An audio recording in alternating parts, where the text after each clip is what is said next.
Hello, welcome to the Dynasty Football Key. My goal is to unlock the path to winning your leagues. We talk NFL and fantasy football year-round, so like and subscribe to stay ahead of the game. All right, so we got a request for a Dynasty 101 video. Decided to just do this one live.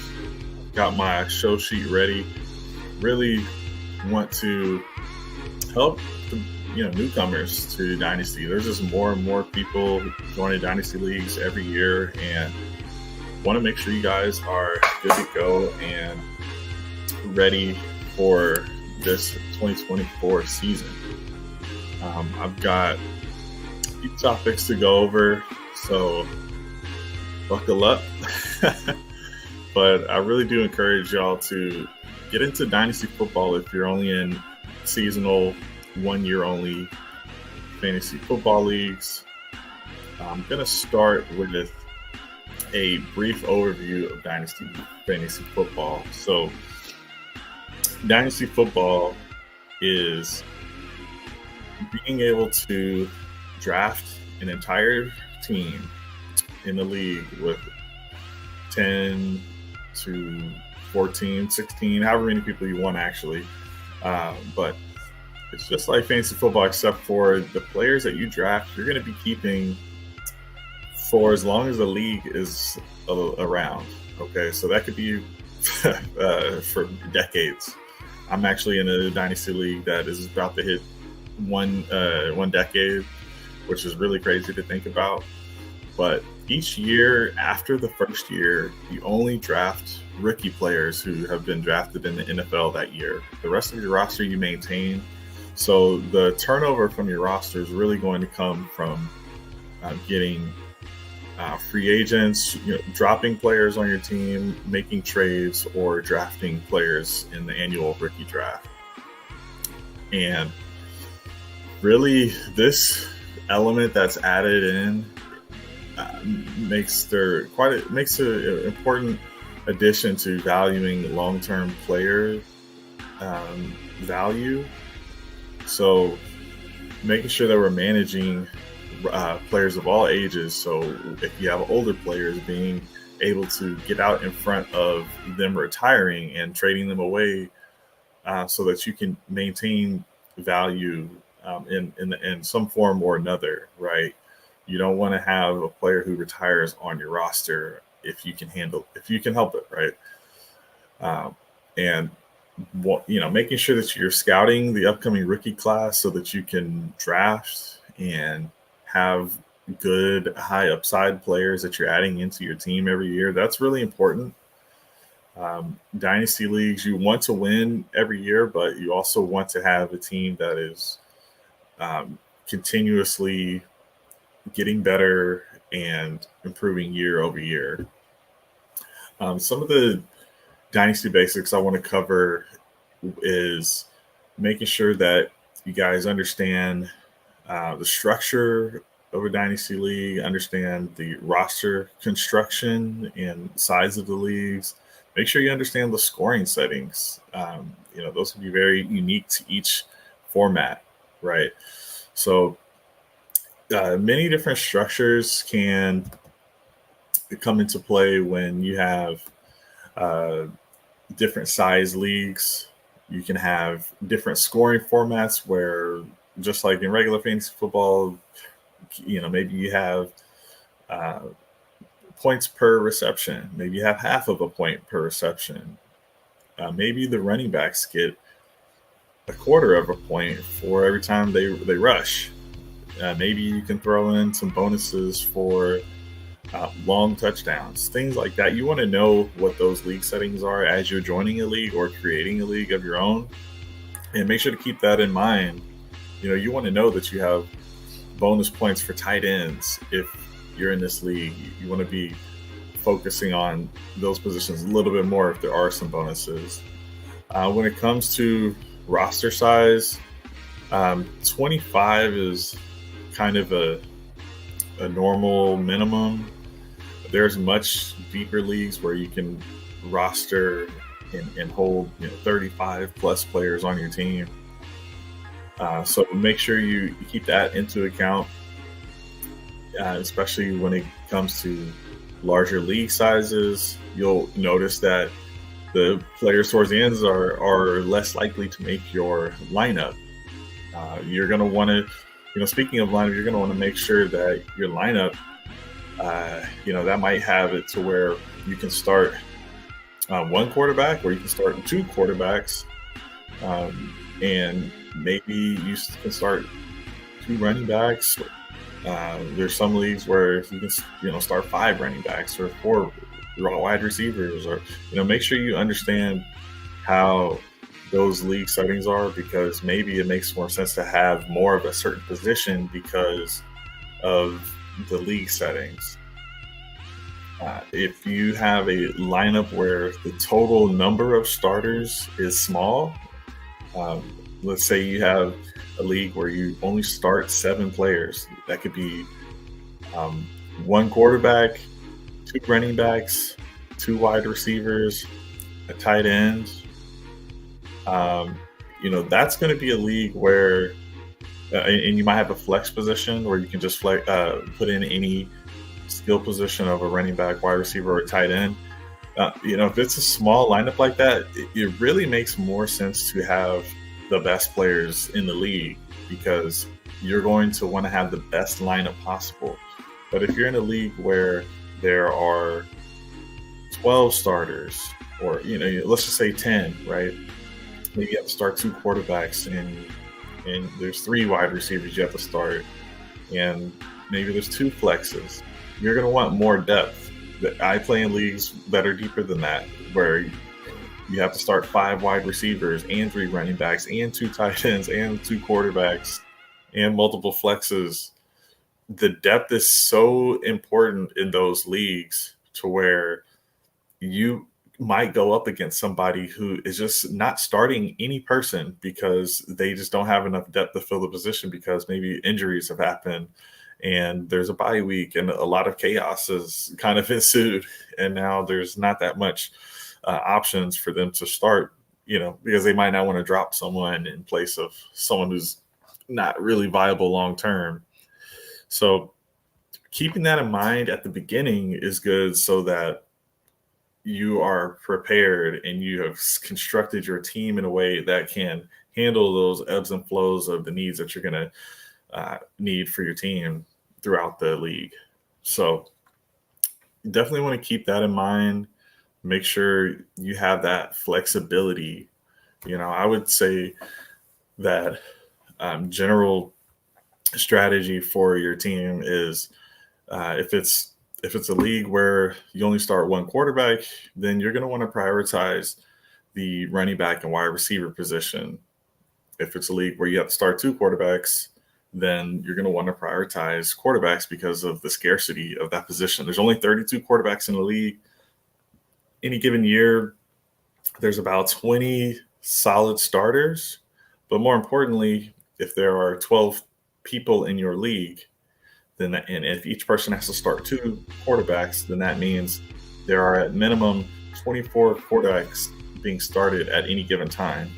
So if there are injuries, then you start to creep into the other 32 quarterbacks that are out there. And you really start to run out. If everyone has 3 quarterbacks on their team, then that's 36. But there's only 32 quarterbacks that actually start and give you points on a weekly basis. So it becomes more of a squeeze as you get into bigger and bigger leagues. So keeping those type of things in mind, maybe you want to have that extra depth to make sure that you can withstand injuries or bye weeks to your quarterbacks.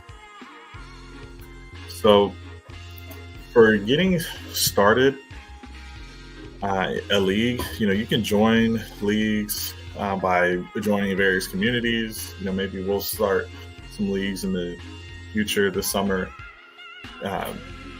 Join some leagues on other communities, whether that's fantasy YouTubers who have a community, or even Googling online. Maybe in Reddit you can find some leagues that way, or you can create your own amongst your friends. Maybe you have a redraft seasonal league that's just 1 year, and then everyone redrafts a team each season. Maybe you can ask that same group, hey, do you also want to have a dynasty league in addition to this? Or maybe instead of doing redraft this year, you guys just start with a dynasty league this next season, since you already know that you play with each other pretty often.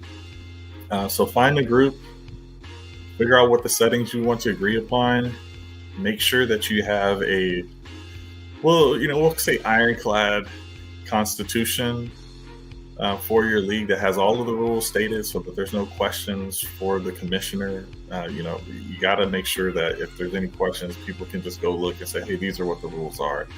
It may not want to be exactly ironclad, because I like to allow folks to have majority rule and allow for voting to happen if there are some changes that need to be made. Generally, you want to implement those changes in the following off season. But for a startup, let's make sure that we get a good agreement on how we want the rules to be right off the bat, so everyone's happy. You also want to find a good platform to host your league. So Sleeper is a popular growing platform currently. There's also My Fantasy Football League. There are other platforms out there, so finding the one that's right for you is important. Sleeper seems to have been pretty quick to start. I know that My Fantasy Football League has a lot more custom settings for custom scoring and custom graphics and things like that. If you just really want to get into the nitty-gritty, Sleeper's more out of the box. It has some different settings changes, and they're continuing to grow and add. I think they might be adding best ball, which is where you just draft a team. It's redraft. Or dynasty, you draft a team and you don't have to set lineups yourself. They just the top scorers count towards you, and that's a setting that might be getting added to Sleeper, as well as Campus to Canton, which is dynasty football, but you also have a college team, and instead of rookie draft picks, you would just have a college team already drafted of players who are in the NCAA, and they are scoring points as well. And then when they graduate from college and go to the NFL, they then join your dynasty roster. That's another format that might be added to Sleeper as well in the future. But currently, My Fantasy Football League is a place that a lot of folks have those type of leagues set up, and then they have the college side on Fantrax, which is the name of another platform. So, once you figure out where you want to host a league and what rules and who's going to be a part of the league, you're going to want some draft strategies for those startup drafts. The startup draft is the most important draft of the entire league, really. Each year you just get to draft 5 rounds worth of rookies. So that first startup draft is going to determine how that first year is going to go, and you can determine how you want to steer the direction of your team. Do you want to, right off the bat, have a team that is young, who you don't expect to have prominent roles in NFL day one, but you believe in the talent and believe you can grow that team, and you believe that if you were to, on purpose, maybe get last place, you can get the next year's top prospects as well? Some people do that. I see that all the time, and that's a way to go about it. I have a league where a co-manager and I, we did that, and I think that works out really well to make sure you have good assets that are going to last and stand the test of time. You always have trade value because they're young, and it gives you that flexibility to maneuver. But some folks, they want to go all in year one and try to build that contender, and then in the following years maybe trade away those rookie draft picks so that they can add a veteran player who they know will help them in the following season. So different ways to go about it. In those startup drafts, you want to look at where you're drafting. A lot of times folks are in drafts that are what you call a snake draft. So you go across the board and you pick an order 1, 2, 3, 4 all the way down to 12, the 12th person, and then that 12th person gets the first pick in the second round, and then it goes to the third round, and or I should say the person in the second round who's at the end of the second round was the person who started the draft, and it just keeps going from there. So being able to decide how you want to start your league strategy-wise is really important. So when you start in the first round, I had mentioned for Superflex, you're going to want some of the better quarterbacks. Superflex is when you start 2 quarterbacks, and usually quarterbacks go pretty early and often. Maybe I can pull up an example I'll just pull up an example of a mock draft. One I had showed on a previous stream. So let's go over and find that. So here is a mock draft where actually uncut that off. So you can see a lot of quarterbacks went first. This is Superflex. That's what the SF stands for. TE premium. So tight end premiums, they get a 1.75 boost. So whereas a wide receiver would get 1 point per catch, a tight end would get an additional 0.75 points on top of that, which is a 1.75 total. So here you can see the quarterbacks really went early and often, and that's to be expected. I will point out really quickly. So I pulled this up to show that this is a snake draft. You go from left to right, then you go down left into the second round, then to the third round. Now this draft is actually set up to be a third round reversal. So actually once you get to the end of the second round, you go all the way back across the screen to the person who is at the 12th spot, and they go again, and it starts there, and then it goes forward all the way to the left where Fields is, then down towards Pittman, and then to the right, and it just keeps going, to Andrews, then down to London, and then towards the left. This is the third round reversal is supposed to be a more fair and equitable way to make it to where the person who's last has a more fair way to build their team, because the person who has the first pick in the draft is getting the best player in Dynasty football generally. So when that person who's at the beginning is, if you don't have this third round reversal, then after the first round, you go into the second round, and this person now has a 24th pick, and then in the third round they have the very next pick, the first pick in the third round, which is the 25th pick. So this person would have the first pick, the 24th pick, and the 25th pick. Whereas the person at the end has the 12th pick, the 13th pick, and the 36th pick. So 12, 13, 36 versus 1, 24, and 25. The person on the left is really getting a huge advantage there. They're at no point are they getting a player better than, or I should say, they're getting 2 players that would be better than the person at the other end. So what you can do is do this third round reversal, which allows it to be the person who's at the end, the 12th spot, they get the 12th pick, they get the 13th pick, but then they also get the 25th pick. And then the person who's at the first spot, they get the first pick, they get the 24th pick, and then they're the ones who have the 36th pick. That's a little more fair. The people in the middle are almost unaffected by this, just slightly. More affects the people on the ends, but it's so common because most folks have come to understand it's just a little bit more fair to do it this way. So that's enough about that. Now, that's a snake draft. Another way to start up a dynasty draft is to do an auction where you auction. Everyone has dollars.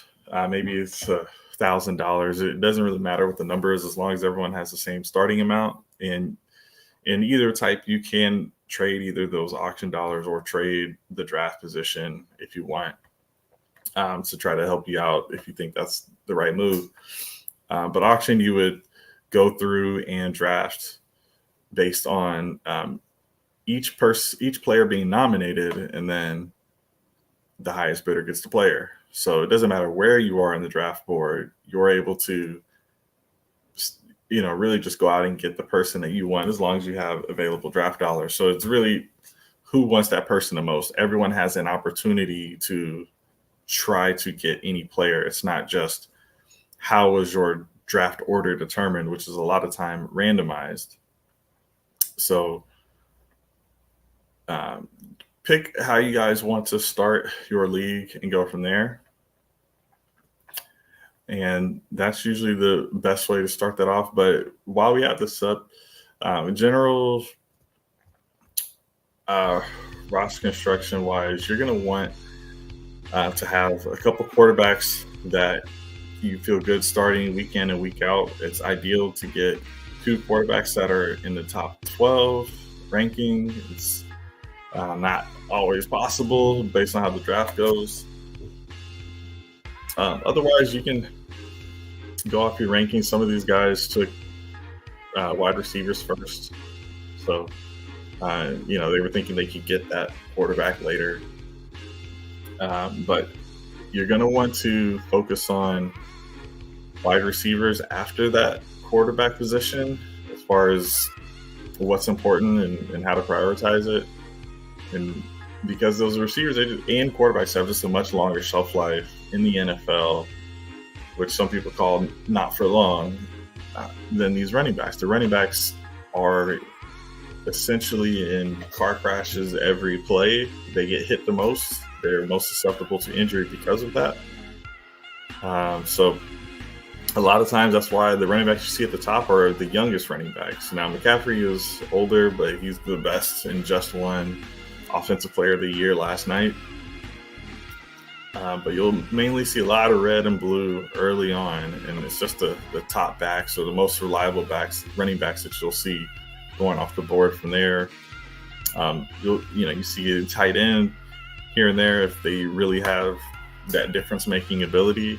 You're going to want tight ends who are a top 2 receiving target option in their offense. That's going to give you a really good shot to have them produce and give you some value. So, all right. So let's see. Next, let's go ahead and talk about let's make sure we understand some of these player values. I'll go ahead and pull up Keep Trade Cut.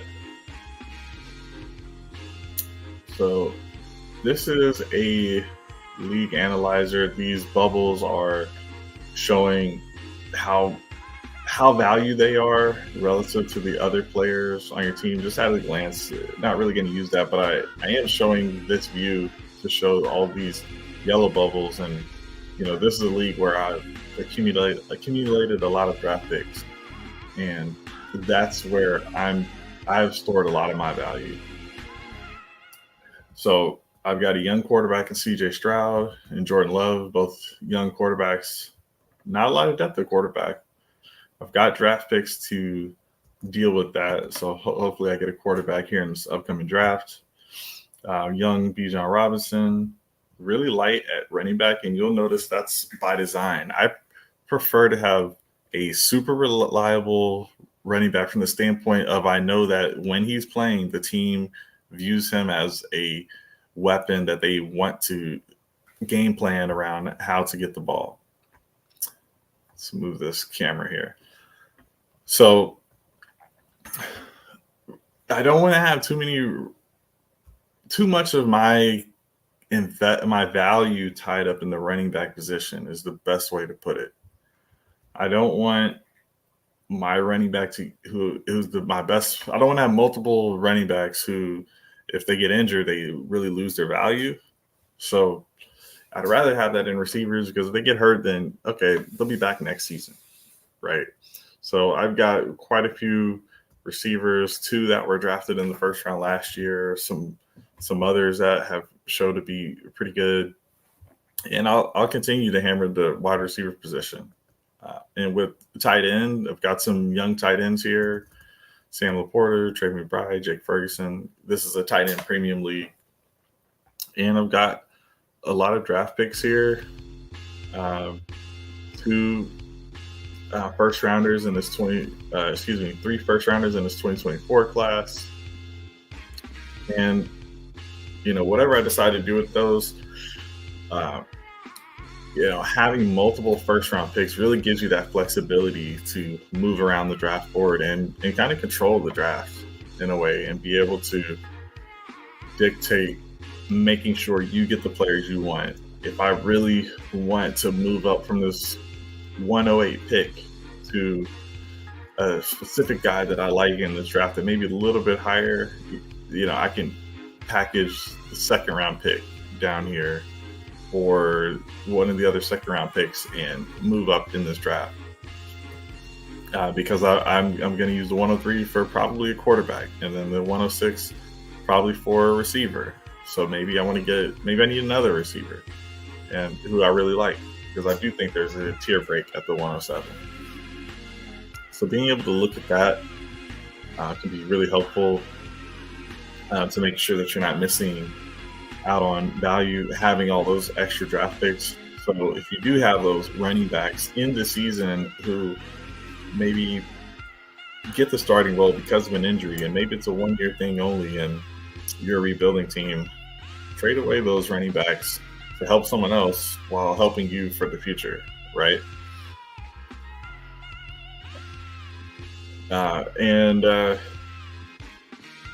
I want to also just make sure you guys are aware of this as a resource in general. So keep trade cut.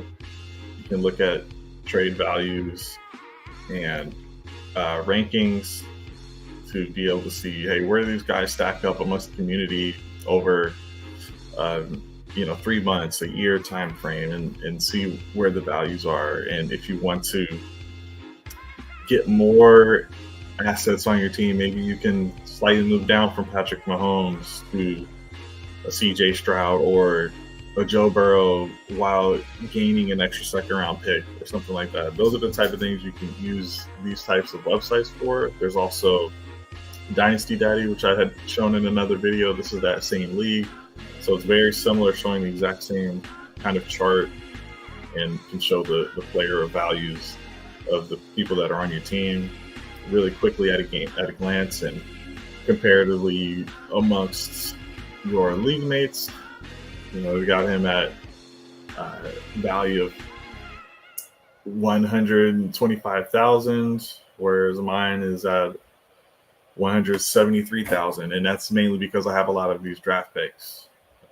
But it will show that, hey, really, you're a rebuilder because your assets are tied up in draft capital, where I'm ranked number 1, whereas this person's his starter value is 4, mine's 11, because I only have 2 quarterbacks. If anything happens to them, my season's over, right? Even though they're very highly valued. You see I'm top 4 in all of these positions, but the starter rank is so low. That's because I don't have that security of that depth at a lot of those positions. I just have a lot of bodies there, and this is a deep league. But in general, I think you're going to want to start with quarterbacks as your foundation, have those wide receivers a part of that foundation, that core of your roster. And when you're ready to compete, that's when you add in those running backs. That's when you go and either draft one or trade for one cheap.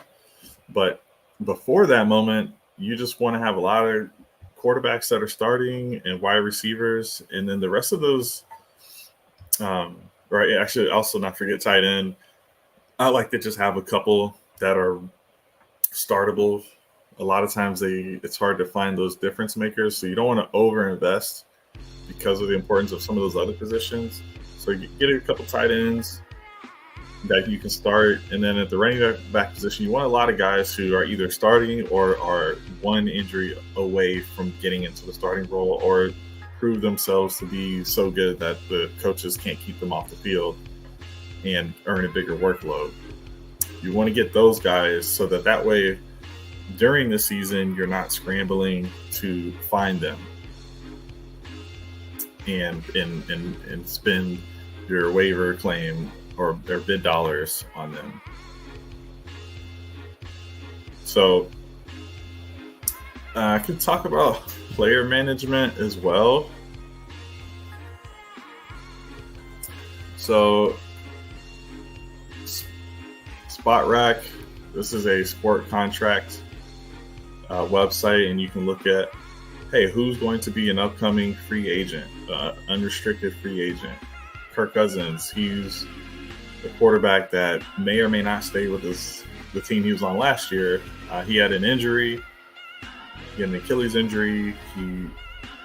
He was on the Vikings and re-signed with the Vikings. His wide receiver there is Justin Jefferson, who was at the top of the wide receiver list up here.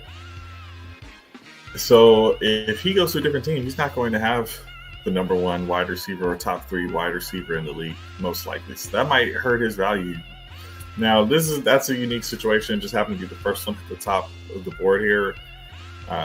But this happens with every player as far as the contracts. They're usually on 4 to 5 year contracts. It can be less than that. But if you know that a wide receiver is in the final year of their contract, a lot of time they're going to be trying their hardest to get the best, have the best season they can so that they can get re-signed for even more. And so being able to invest in a wide receiver in a contract here might make sense. And maybe selling a wide receiver who just signed a new contract and maybe has less to prove makes sense. But being able to know where to look at contracts, you see Mike Evans, he's a wide receiver for the Tampa Bay Buccaneers, who's an unrestricted free agent. He's been with one team his whole career. He shares the wide receiver room with a really good wide receiver in Chris Godwin. So if he goes to a new team, he's going to still be the wide receiver one pretty much wherever he goes. Most likely, he is getting up there in age, so there are some teams I could see him at some point being the number two. He's only 30, so I don't think that's his next season. But those are the type of things you're going to want to factor in if you want to go draft this player or trade for them. In a startup draft, this type of player who's older is going to probably go a little bit later. And I will say that as far as age goes, you're going to want to pay attention to players. Once they get to the age of 27 is when, you really have to start thinking about trading them away.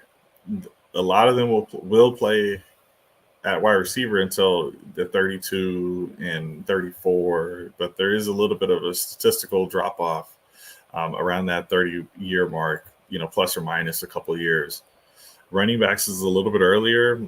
Really, when they get drafted, once they sign a new contract, that's when you should be looking to see if you can capitalize on the good career that they've had so far. Tight end, it's about the same as the wide receivers, around that 31-year mark. Quarterbacks actually maintain their ability for a little bit longer. They're protected. They have a whole line to protect them for the most part. And they're not running all over the place and taking big hits all of the time. So they can, make it to 35. We've seen Tom Brady go well into his 40s. So just some things to look out for, and don't forget to check in on these contracts and see what's going on in the future with some of these guys. All right, so within the league itself, being able to think of the not contracts, but just navigating the waivers and the free agency, you're going to want to keep looking and see who's available. You're going to always want to have your roster filled. You don't want to have any extra roster spots. Some leagues may have bonus roster spots where only one players who are rookies can stay in that spot. It's called the taxi squad. But making sure that every one of your roster spots is filled, even your IR, whatever, that might open up a roster spot for you for the injured reserve. But keeping an eye on who's out there. Try to stay ahead of your league mate. If there's someone who you think might have a role increase in the future, try to pick them up. And if your roster's full, trade away someone on the back end of your roster for cheap and see if you can make room to add someone else. See if you can do that before just dropping them, but sometimes you have to churn the bottom of your roster to give yourself an opportunity to just get one extra high upside player or some kind of upside that maybe the last player on your team doesn't give you. If you happen to have drafted a lot of tight ends and you're really only starting one, maybe shed some of those tight ends and get an upside player at a different position. But the other thing that I slightly talked about was those rookie drafts. Again, really important. A lot of times it's going to be 5 rounds. So that'll be 60 players if there's 12 rounds. And you're going to want to do your research. Watch film. I'm going to be talking about rookies. Watch mock drafts. Do your own mock drafts. Do some scouting. Watch some film. You can pay for all 22 tape to see audio-free cut-ups of games for players in college. So the college all 22 doesn't come out always right on when you want it, but there are ways to get it. If you look online, there are Patreons where there's folks that cut up some tape for specific players or services that have film rooms, like a Dynasty Nerds film room that you can just look at any player and they've already cut out every wasted frame that is not relevant to that player, and they might highlight that player in the video for you to make it a little bit easier. But there's a lot of really good draft content creators out there, and I like to keep track of what the NFL thinks as well. They may have a media spin on it, but a really good grade that I go by, grading system, is Lance Zierlein grades. Those are on NFL.com every year to see what does Lance Zierlein think about these prospects, and he has his grades, and you can factor that into your analysis as you're thinking about which rookies you want to pick up. I don't know if I should try to pull that up live here. Because I don't know if he's got it up yet, but I did see Lance Zierlein put out a mock draft recently.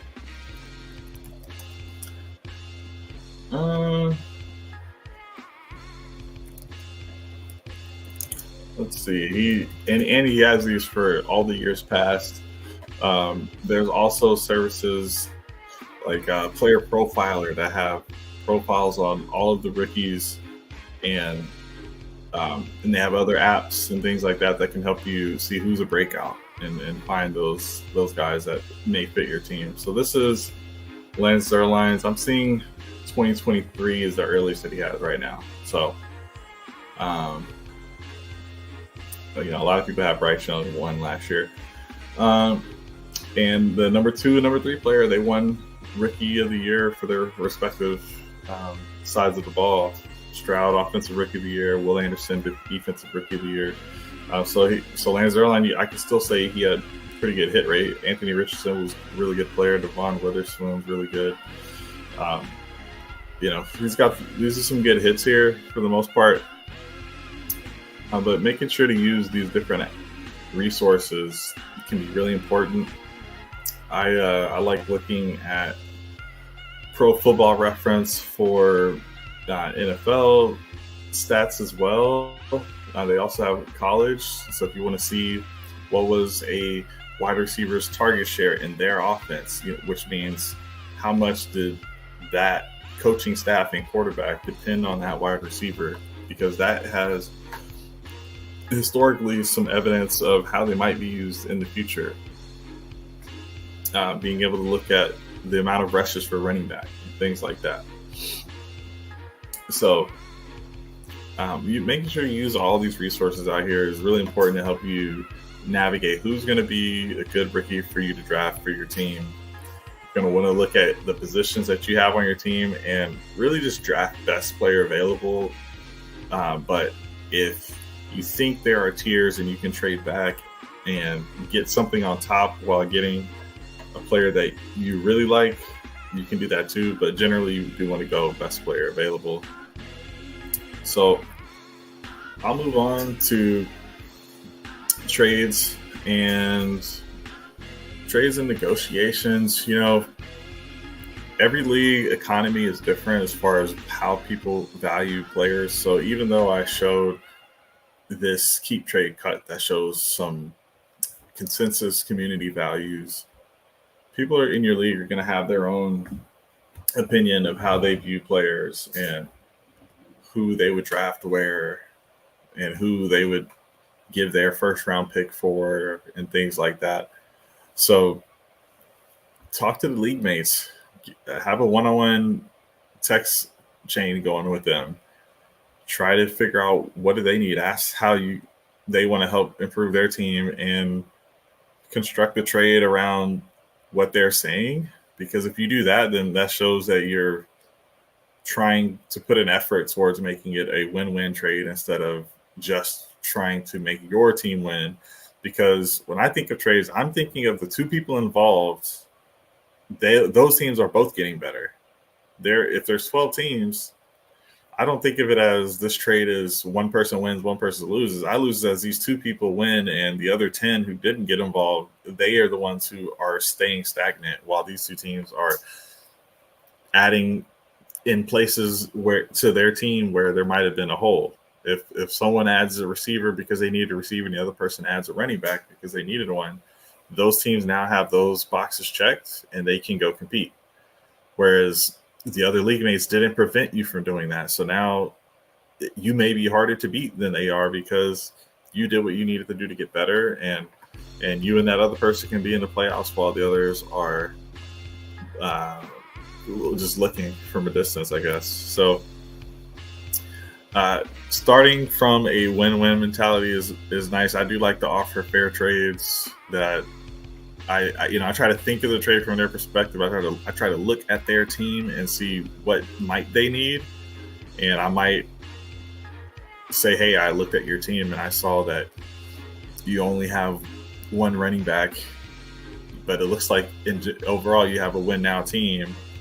And if that running back gets injured, are you going to have the depth to make that run that you want to make? Starting from those type of framing positions, right? So make it a trade where you can help each other, but also make sure that you're making the trade good for you at the same time, because we don't have all the answers. We don't know where in 1 year these players are going to be. So many things happen. I think every NFL season there's usually one massive storyline narrative that some player is holding out for a contract or whatever it may be. Worse. Almost every single year. I mean, I feel like every year for sure is something, right? So we don't know the future, but being able to go in and make a trade that is helping your team for what your plan, your goal is. So if you want to win in 2024, then that's going to be a little bit easier in the season to make sure that you've gotten all the way through the off-season training camps and make sure that you get a player who's actually playing football when the season starts. And for running backs, you might want to even wait further and make sure that they are healthy for the playoff run before you trade for that running back. But maybe if it's rookie picks, you do that trade as soon as you can because those rookie picks can't get injured. Maybe if it's a young player, you don't mind if in the offseason something happens and they miss the season, so you can make that trade now. Though that can make work. That can make sense if it's a rookie or young player to trade for them early. In the offseason, I rather, at all times, I'd rather be trading for draft picks versus anything else, just since it's a little bit safer and it makes that room on your roster so that you can add other players who you can then trade if they have a spike in value. So trying to make sure you get good value is important. If you do a trade where someone's asking you for a quarterback, you want to make sure that you don't give up so much to where now you don't have a quarterback in case of emergency. Maybe you give the quarterback they want and you get a first round pick, but you also get back a quarterback in return who can contribute if an injury does happen. If you give up a quarterback who, let's just say, is between quarterback 12 and quarterback 24, you give up one of those types and you get someone on the back end of that, and maybe they're not as desirable, but you get a first round pick on top. Then you can have that bank value and you still have someone who can produce maybe 5 points fewer than the person you gave up, but they're still a starter and you still have an option there. But that person just really likes that player. Things like that. You don't want to get yourself in a position where you then have to make another trade to fix your team because you made this trade. So I'll circle back if I have any other trade thoughts and ideas. Let me know. I can help with trades as well. So again, thinking about those players' marketability, a lot of things can boost that, like CJ Stroud winning Offensive Rookie of the Year, or Lamar Jackson winning his second NFL MVP, or whomever of these teams win the Super Bowl. They're still relevant right now. You can just use that relevancy, that excitement right now to try to capitalize on that. And even though they're not scoring points right now, anything that is a boost to their marketability, try to leverage that, post it in your league chat and show how excited you are about them and get your league mates excited about that player. So yeah, just make sure to balance those short-term gains with the long-term goals so that you can compete while also making sure that you don't give up all your assets and have no way to compete later. Because the worst thing is when you give up all these assets to win and then something goes wrong, whether it's injuries or other teams are just better, and then maybe you had a high draft pick that could help you, but someone else has it now. And now the balance really starts to shift towards them because they have some really good assets there. Continue to build for the future. You got to keep identifying and targeting young talent. It's important to have depth and bench strength, like I've been mentioning. Assess and manage the risk of those player acquisitions as they're happening. There's a lot of common mistakes that can happen. It's really easy to overvalue those short-term, the short-term success when you're used to redraft and you just want to win this season. Try to find a way to just have fun with the grind, the prospect evaluating and just building a team in general. You're going to have a mix of older and younger players and players in the middle of their prime. So trying to find a way to just keep a good balance of players that can help you win while continuing to have a team that's going to not have every player retire in the same season. And then you only have 5 draft picks to try to rebuild that team, which is not possible. So don't neglect to plan for the long term. I don't think people should ignore the market trends and player values. That's one of the reasons I think it's important to stay active, because you have a good sense of what's going on.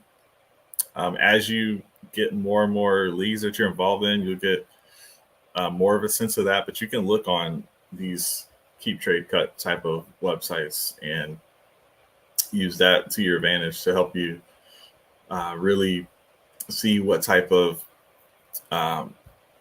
values folks have on these players, and get ahead of it.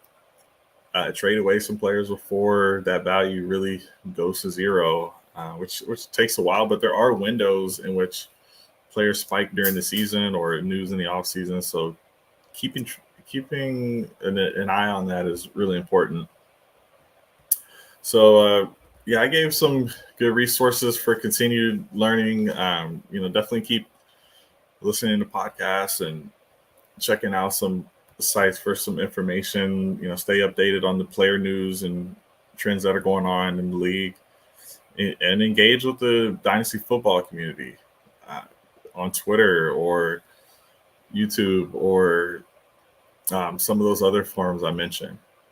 Stay involved, stay aware of what's going on, and just continue to keep learning. You're going to go through and get some good insights at the end of the season. Try to reflect on that. Think of what works and what didn't, but know that each season is its own entity, its own beast. So don't think it'll completely carry over to the next. Know that the only thing that is certain is that everything is uncertain. We don't know what's going to happen each season, so we cannot pretend that we know what's going to happen each season. All right, so I think we're going to cut it there. Let me know if you've got any questions. Happy to help you guys. And really good luck. This is the beginning of 2024, so a lot of time to find leagues and join a league or create your own league. Think about what you want to do. At the end of this month, we've got the NFL Combine, and that's where all of the players who are rookies, soon to be rookies, or draft hopefuls, they're going to test and show what they've got. So watch stuff like that. That'll be here at the end of the month. Then in April is the real NFL draft, and that's pretty much when a lot of the content will start to come out. So stay tuned, keep checking that out. Again, thank you so much. We'll go ahead and end it here. I appreciate you watching the Dynasty Football Key. Hit that like button, subscribe if you play Dynasty Football, and let me know if you're new. Let me know how I can help, and I hope to see you in the next video. Thanks.